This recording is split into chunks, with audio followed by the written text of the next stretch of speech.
We imagine a future, and our imaginings horrify us. In the case of this film, I wrote the script in the first person. It's the only time I've done that. It made it clear to anyone who read the script that we're on this ride with Oppenheimer. It was very unusual. It took me a minute to actually comprehend.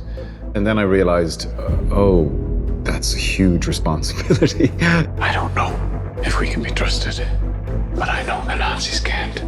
Cillian playing Oppenheimer was the centerpiece of the film, but I knew that he was going to need the most extraordinary ensemble around him. Let's go recruit some scientists. If Chris Nolan calls you and says that he'd like to meet with you, like, I don't care what it is. You'd be mad to say no. I feel like that's probably everybody's answer with this. From the second I read the script, I knew that he had a very acute vision, and if he were able to render that vision, that this film would be a masterpiece. All America's industrial might and scientific innovation connected here. Keep everyone there until it's done. It feels to me like every single character is significant because they're all historical figures of consequence. There's a chance when we push that button, we destroy the world. Chances are near zero. I tried to familiarize myself with Groves and the history, and then talk to Chris about what he needed from that part.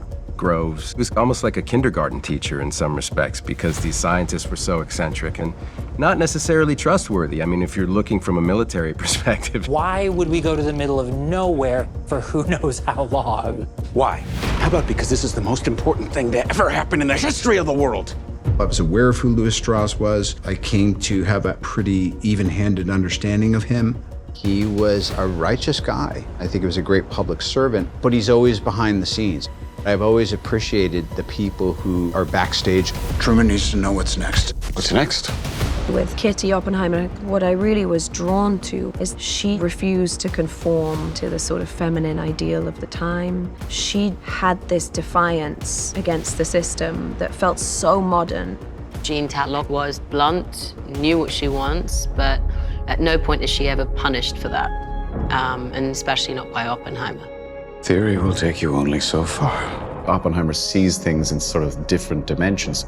Physicists operate on a completely different level than we do, and I think sometimes it's a burden. So I was really interested in that.